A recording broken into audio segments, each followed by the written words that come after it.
Bismillahirrahmanirrahim. Assalamualaikum warahmatullahi wabarakatuh. Ibu-ibu semua. Waalaikumsalam. Waalaikumsalam warahmatullahi Pak wabarakatuh. Ardi, ibu-ibu semuanya. Sehat semua? Alhamdulillah, Pak. Luar biasa. Alhamdulillah. Tetap jaga kesehatan ya Ibu ya.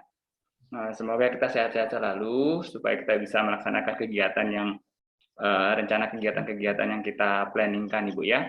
Hari ini kita akan sesuai agenda yaitu in-house training. Pematerinya yaitu Ibu Teti. Nanti Ibu Teti akan menjelaskan materinya sesuai dengan yang dijadwalkan hari ini. Baiklah, sebelum kita mulai agenda hari ini, baiknya kita mulai dengan berdoa terlebih dahulu yang akan dipimpin oleh Ibu Setia atau Ibu Bulan mungkin. Oh, Ibu Bulan. Silahkan Ibu Bulan pimpin doa dulu untuk teman-teman kita. Terima kasih Pak Ardi. Sebelum acara in-house training di hari yang ketiga ini dimulai, alangkah baiknya kita berdoa dulu sesuai kepercayaannya masing-masing. Berdoa mulai.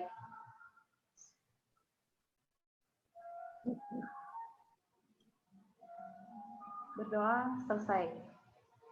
Amin. Semoga doa kita diijabah semua ya Ibu-ibu ya. Baiklah, untuk agenda kita yang kedua yaitu ice breaking, Bu. Ya biasalah, karena tegang sudah 8 hari, tentunya kita supaya tidak terlalu mumet, kita pencairan dulu Bu ya.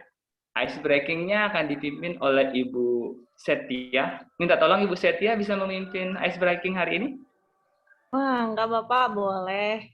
Oke, silakan Bu Setia. Apa ice breaking hari ini? Ibu, jangan bosan ya mendengarkan ice breaking saya.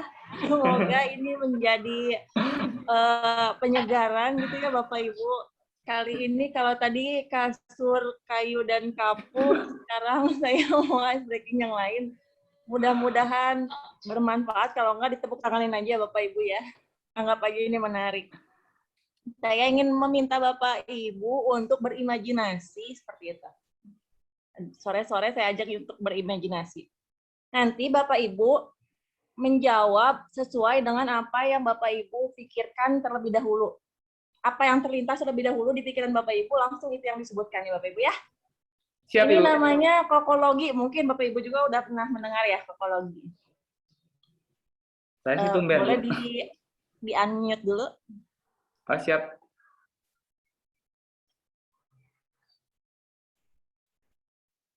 Di-unmute Bapak Ibu.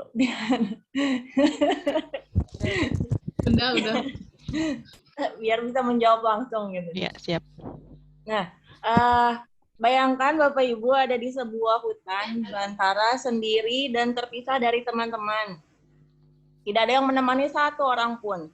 Hanya Bapak Ibu sendiri. Berjalan menelusuri hutan yang gelap. Di tengah ketakutan Bapak Ibu menemukan ada sebuah gubuk Bapak Ibu. Coba dibayangkan terlebih dahulu gubuknya seperti apa.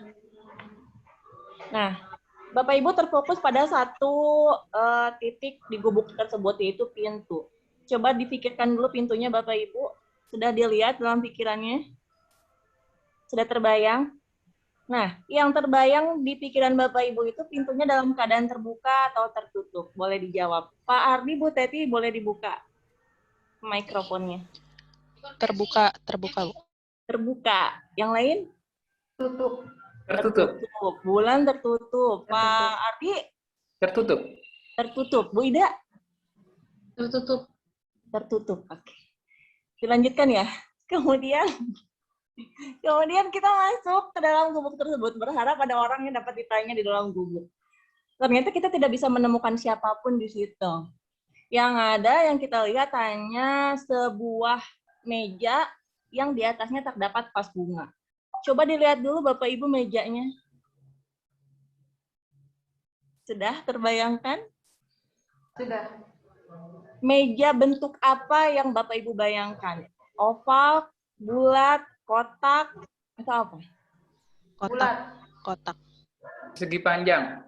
Persegi panjang. Ada yang kotak. Bu Ida? Persegi panjang. Persegi panjang juga bulan. Bulat. bulat. Oke. 2 dulu ya Bapak Ibu ya. Nanti takutnya ice breaking-nya lebih lama dibanding materinya kan juga aneh ya. Untuk yang pintu ya Bapak Ibu. Pintu terbuka. Tadi yang jawab terbuka siapa ya? Saya lupa. Bu Teti.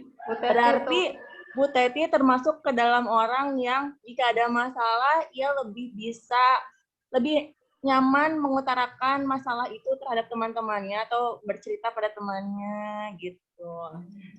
Jadi dia merasa dengan bercerita akan lebih lega. Kalau yang menjawab tertutup artinya orang ini ketika punya masalah dia lebih memilih untuk menyimpannya sendiri seperti itu. Betul Pak Ardi? Betul. Betul tuh. Malah kalau saya mah video call. Video kalau lebih parah lagi ya.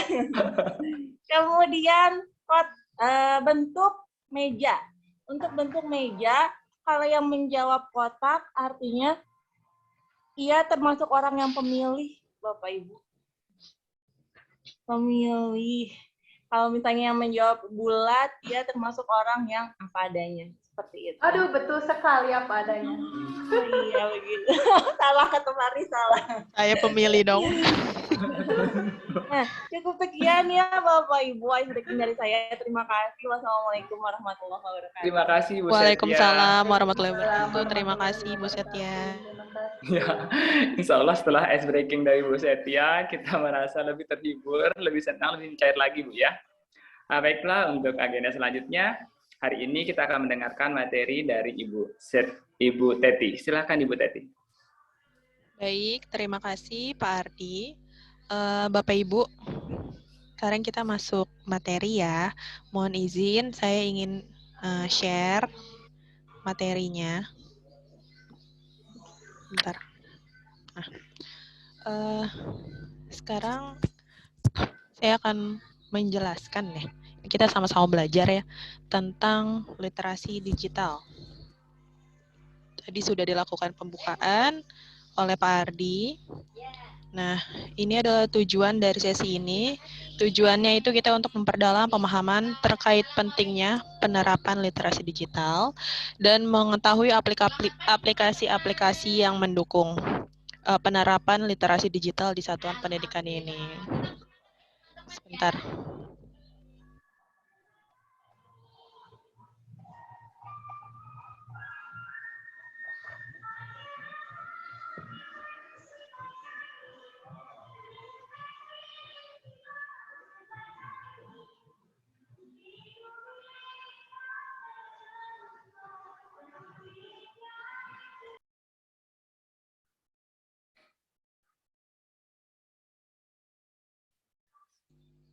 Nah, ini adalah kesepakatan ya yang saya buat. Mungkin nanti ada Bapak Ibu yang ingin menambahkan. Kesepakatan itu kita menghargai sesama peserta dan fasilitator.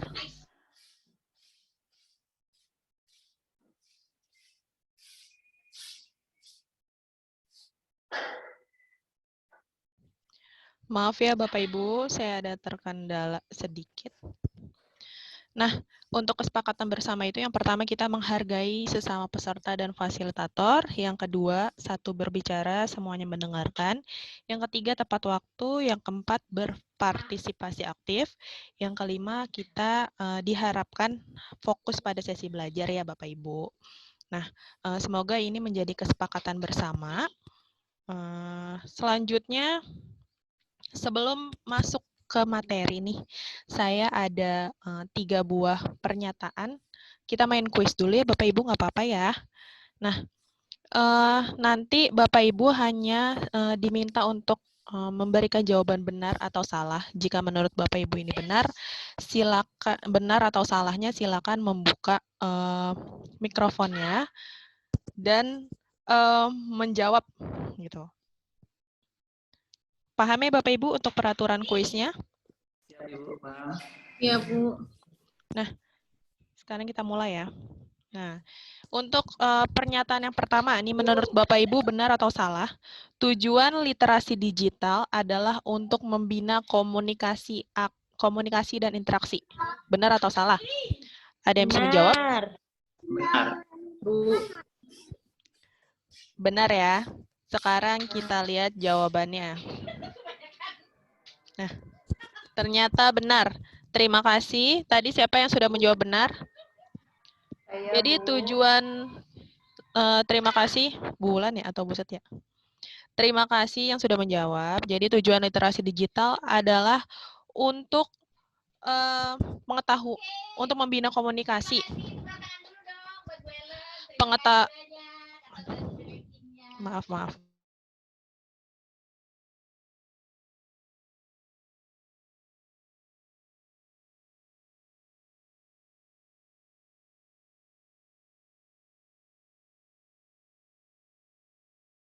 Mohon maaf, Ibu Teti. Itu di mute, Ibu.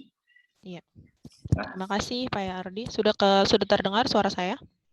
Ya, sudah, Bu. Silakan, Bu.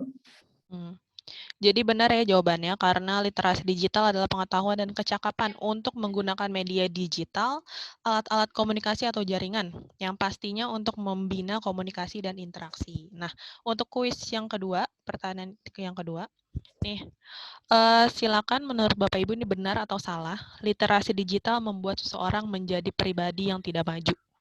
Benar atau salah menurut Bapak Ibu? Salah, Bu. Salah, Bu. Coba kita lihat ya jawabannya. Nah, iya betul salah. Karena literasi digital itu harusnya membuat seseorang mampu berpikir kritis dan kreatif, serta inovatif, dan memperluas pertemanan pastinya. Nah, kita lanjut ke kuis yang selanjutnya ya.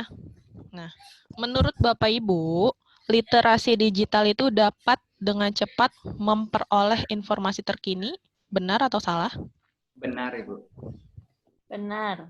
Benar, Bu. Bu Setia, benar atau salah? Benar. Oh iya benar. Kita lihat jawabannya. Ya, ternyata benar ya.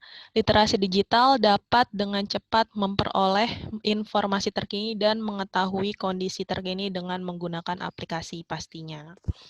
Nah, setelah ini, sekarang saya ingin bertanya kepada Bapak Ibu, apa yang ada di benak Bapak Ibu ketika melihat gambar ini? Satu kata untuk gambar ini. Handphone. Iya. Yang lainnya? Komunikasi. Komunikasi. Canggih. Bulan? Modern. Ya, semuanya benar ya. Ketika kita melihat handphone, pastinya handphone itu adalah perangkat atau benda di masa sekarang ini yang sangat canggih dan merupakan alat komunikasi. Nah, selanjutnya, menurut Bapak Ibu, apa yang ada di benak Bapak Ibu ketika melihat benda ini? Satu kata. Tugas. Laptop, Bu. Kalau ada laptop tuh kayak tugas itu. Materi. Bulan? Laptop Bu Ida. Diklat, Bu. Iya benar ya. Jadi ini adalah laptop yang biasa kita gunakan dan ini adalah salah satu perangkat yang mendukung untuk literasi digital. Nah, selanjutnya kita masuk ke materi. Nah, sebenarnya apa sih literasi digital itu? Literasi digital itu sendiri adalah kemampuan ya Bapak Ibu, kemampuan untuk memahami dan menggunakan informasi dalam berbagai bentuk dari berbagai sumber yang pastinya sumbernya itu sangat luas yang bisa diakses melalui komputer atau gawai Bapak Ibu atau handphone ya, seperti yang tadi sudah saya perlihatkan gambarnya. Nah, selanjutnya siapa saja sih yang harus berperan penting atau berperan aktif yang harus tahu akan literasi digital di sekolah Bapak Ibu. Nah, yang pertama itu terbagi menjadi beberapa basis. Yang pertama itu pastinya literasi digital itu harus ada pelatihan untuk yang diikuti oleh kepala sekolah, guru, tenaga kependidikan pastinya. Dan yang kedua, itu penerapan atau pemanfaatan literasi digital itu dalam kegiatan pembelajaran. Jadi semuanya itu baik pendidik maupun tenaga pendidikan, komite sekolah, pokoknya bagian-bagian penting dari sekolah itu sendiri harus benar-benar melek teknologi, harus sadar mengenai literasi digital.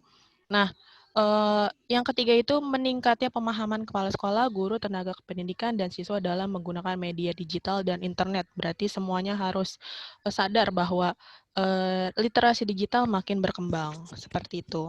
Nah, yang kedua, selanjutnya adalah basis budaya sekolah. Maksudnya di sini basis budaya sekolah itu yang pertama ada jumlah dan variasi bacaan serta alat peraga pastinya diubah dalam bentuk digital yang tadinya berupa buku gitu sekarang harus sudah bisa dari laptop atau handphone pun kita sudah bisa mengaksesnya seperti itu. Nah, yang kedua, jumlah kegiatan di sekolah yang memanfaatkan teknologi dan informasi. Nah, yang ketiga itu tingkat pemanfaatan dan penerapan teknologi informasi dan komunikasi dalam hal layanan sekolah. Misalnya seperti e-raport, pengolahan keuangan, dapodik, atau data-data siswa itu sudah harus bisa menyesuaikan semuanya dalam bentuk digital. Seperti itu, Bapak Ibu. Nah, yang selanjutnya basis masyarakat. Basis masyarakat mengenai sarana dan prasarana sekolahnya pun harus mendukung literasi digital ini. Dan keterlibatan orang tua, komunitas, LSM, dan semuanya harus sadar bahwa literasi digital makin berkembang. Seperti itu. Nah, ini adalah ilustrasi ya. Ilustrasi kalau kita melihat gambar ini, jadi di sini ada pengirim dan penerima. Jadi pengirim dan penerima ini sama-sama mempunyai perangkat teknologi, baik itu laptop ataupun gawai atau handphone. Nah, di sini diilustrasikan bahwa si pengirim atau si penerima itu saling mengirimkan pesan atau mengirim sebuah paket gitu. Nah, nanti umpan baliknya apa? Umpan baliknya itu bentuknya apabila misalnya nih contohnya di WhatsApp ya, kalau kita mengirimkan pesan kita kepada orang yang ingin kita tuju, nah umpan baliknya itu dalam bentuk misalnya centang 2 berarti sudah terkirim. Itu umpan baliknya. Nah, apalagi kalau misalnya sudah centang biru, berarti kan sudah dibaca. Nah, itu berarti umpan baliknya sudah 100% terlaksana. Seperti itu Bapak Ibu. Nah, kalau dalam bentuk paket, misalkan sekarang kan banyak yang ada GoSend atau apalah yang bentuknya aplikasi gitu, yang berupa paket atau barang gitu. Nah, sama si pengirim mengirimkan paket kepada si penerima. Nah, umpan baliknya apa? Umpan baliknya kan misalnya dalam aplikasinya itu ada respon si penerima. Misalnya kalau dalam Gojek ada bintang 5-nya atau apakah merasa puas atau tidak. Nah, itu adalah umpan balik. Nah, di dalam pengiriman ini ada plus minusnya. Di tengah-tengahnya itu ada gangguan atau noise. Nah, gangguannya itu ada yang bisa kita kendalikan, ada yang tidak bisa kita kendalikan. Nah, contoh yang tidak bisa kita kendalikan biasanya itu kalau pengiriman pesan itu biasanya jaringan ya, gitu. Karena kita nggak pernah tahu, kadang faktor cuaca juga seperti itu. Selanjutnya, nah ini adalah contoh-contoh perangkat-perangkat alat komputer atau teknologi yang mendukung literasi digital atau platform teknologi sekolah penggerak. Pastinya Bapak Ibu sudah memiliki laptop kan pastinya ya untuk kerja kita sehari-hari, handphone pastinya ada. Nah ini adalah perangkat-perangkat yang mendukung literasi digital. Seperti itu Bapak Ibu. Nah, selanjutnya adalah jenis-jenis aplikasi yang mendukung kegiatan literasi digital sekolah penggerak. Yang pertama itu seperti yang kita gunakan saat ini, itu LMS ya. Terus yang kedua ada Google Classroom, terus ada Zoom Meeting, ada Google Meeting, WhatsApp, dan Telegram. Nah, ini diharapkan kita semua, para pendidik, sudah familiar lah, sudah belajar paham dengan aplikasi-aplikasi ini. Gitu Bapak Ibu. Nah, ini sedikit contoh aja sih. Ini contoh portal SMK Taruna Bakti. Kalau kita itu, kami guru-guru SMK Taruna Bakti, untuk kegiatan KBM online-nya maupun offline itu membuat materinya di dalam portal ini gitu. Jadi mengupload materi, memberikan penugasan, ulangan harian di dalam portal ini. Ini juga salah satu LMS bentuknya model. Nah, ini ada foto saya juga nih, di sini ada namanya gitu.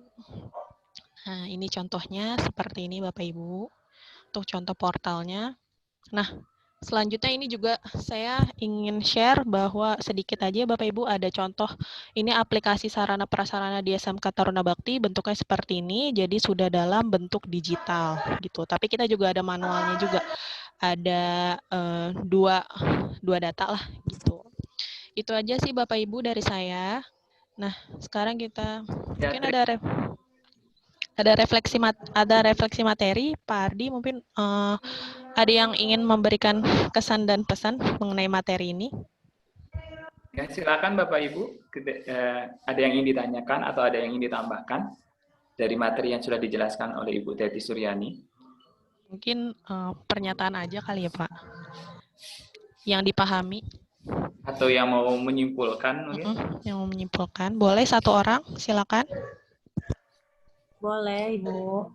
Ya, Bu Setia. Ya, terima kasih Bu Teti untuk pemaparannya, sangat jelas Sama, dan Pak. terperinci sekali. Saya semakin mendengar pemaparan dari Bu Teti, saya semakin bersemangat untuk mempelajari platform-platform yang dapat digunakan di sekolah penggerak. Semoga dengan pemaparan dari Bu Teti, kita bisa menjadi guru yang lebih baik lagi di sekolah Amin, Bu, penggerak. amin. Terima kasih. Terima kasih Bu Setia, terima kasih Bapak Ibu. Mungkin saya kembalikan ke Pak Ardi. Baiklah, terima kasih untuk penyampaian materinya Ibu Teti Suryani.